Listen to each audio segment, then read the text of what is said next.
episode of Gotham is brought to you by death. Because everybody died. Not really, but we did get some criminal barbecue and a pretty lady died. So let's start there. That pretty lady was Miss Kringle and she died by the hands of the Riddler. He killed her right after they banged. Dude, you killing the girl that let you have sex with her is really gonna get in the way of you being able to do that again. Let me go ahead and add some information to the story so you just don't think that, he killed her because the sex was bad. Because that's not what happened. After the intercourse, Miss Kringle starts talking about how she's scared of her ex and that, he'll basically kick Riddler's ass. And Riddler's like, nah, I'm good. I killed him. And he admits that he killed her. And of course, like any sane woman, she's just like, oh my god, you're a freak. You're a murderer. I'm gonna run away. Side note to all the ladies out there, if you do meet a crazy dude that killed somebody, it's okay to run away. As she was running away, Riddler tried to stop her and be like, let me tell you how much I love you. And while he did that, he had his hand over her throat.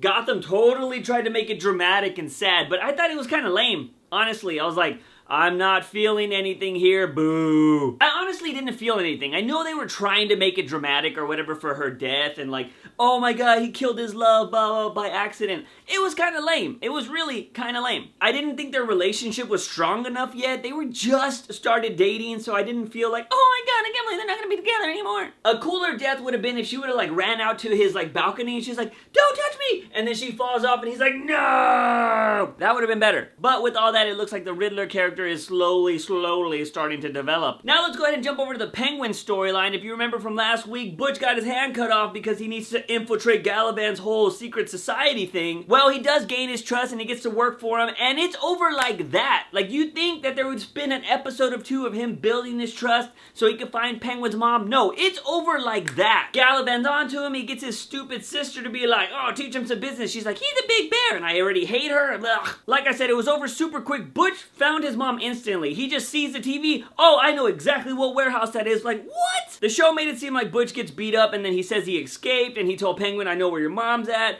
And it just happened way too quickly, but if this is gonna be a trap for Penguin, then okay, I totally get that. But if they go and they save his mom like right away, this is gonna be, it's kind of ridiculous. Like, you could have developed the story a little bit more. I don't know, maybe they just have so many things they want to fit in. They're like, we gotta get this storyline over with, let's just hurry up.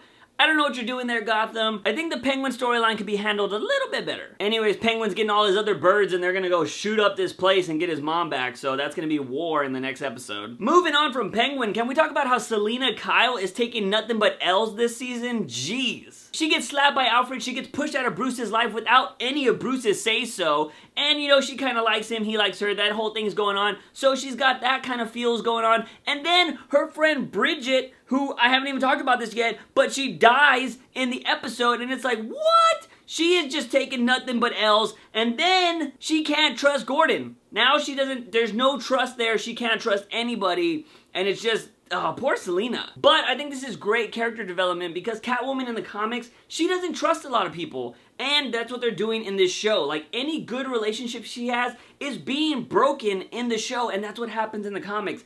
Anytime she gets close to somebody, something happens. And it's just like, it's like bad luck follows her around, the whole maybe Black Cat thing.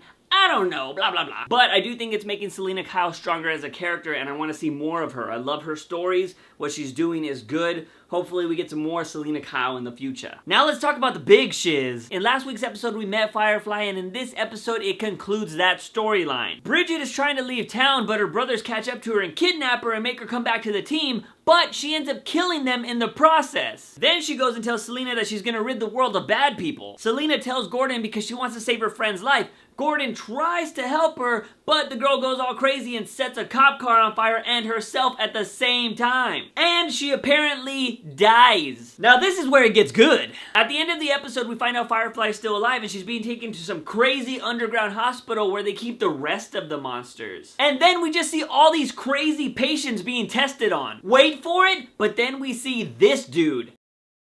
Did we just get teased Mr.Freeze? His face is all bandaged up, he's hanging there, and he has these cool vents like being poured onto him. That is the only way Freeze can survive when he's not in his bodysuit. Oh shit! I'll explain that in a little bit, but at the end of the episode it says Indian Hill, a division of Wayne Enterprises. So we know that Wayne's got some crazy supervillain shit going on. What? Wayne Enterprise being connected to this Indian Hill thing is pretty awesome because now it feels like Batman did create the villains opposed to the way Gotham is going and how the villains are gonna create Batman. We're not gonna see Batman in this show, but it's cool to see that there's still that little vibe of like, you know, he's the reason villains are created. If there was no Batman, there'd be no villains.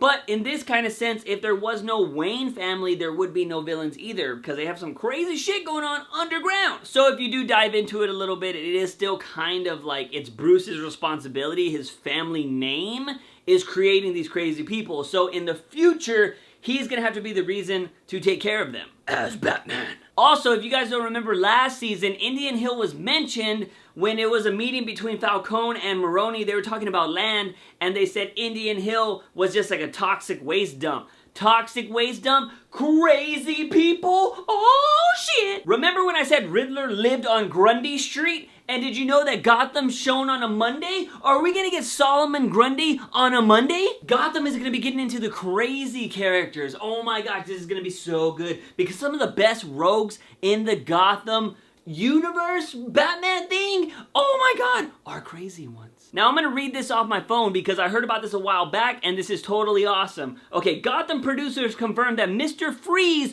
would appear in the second season along with versions of Clayface, my favorite, Hugo Strange, Tommy Elliot, Hush, and the Mad Hatter at some point. Guys, do you know what that means? Oh my god, do you know?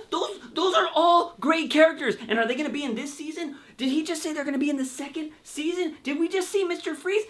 Are we gonna see the Mad Hatter? Oh my god, I love the Mad Hatter. But Clayface is my shit! Gotham just dropped a bomb. Gotham just dropped a bomb, and I love it. I love it so much, I'm gonna keep watching. I was gonna keep watching no matter what, because it's Batman. But oh my god, Gotham, you're getting good. So I'm gonna go ahead and read this question that was asked to a producer of Gotham. They say, so what about that ending? What can you tell me? Rebecca Perry Cutter, a producer on Gotham, said this. Well, we learned Indian Hill is a freaky top secret underground lab where weird experiments are happening. And there's going to be a big character coming down the road that's going to be associated with it. But I can't tell you who. This is the first hint of it, but there will be a lot more to come. Maybe Hugo Strange is the guy that runs that whole thing down there. I don't know, but I do think that guy was Mr. Freeze. Let me know what you think. Did we just see Mr. Freeze in this episode of Gotham? Let me know in the comment section down below. Don't forget to give this video a thumbs up and share it with all your buddies. Also hit that subscribe button for all things nerdy and geeky on this channel. But as always, guys, I am your host, Juicebox. Remember, when you wake up in the morning, ask yourself something. Have I had my daily dose of juice? See you guys next time. Bam!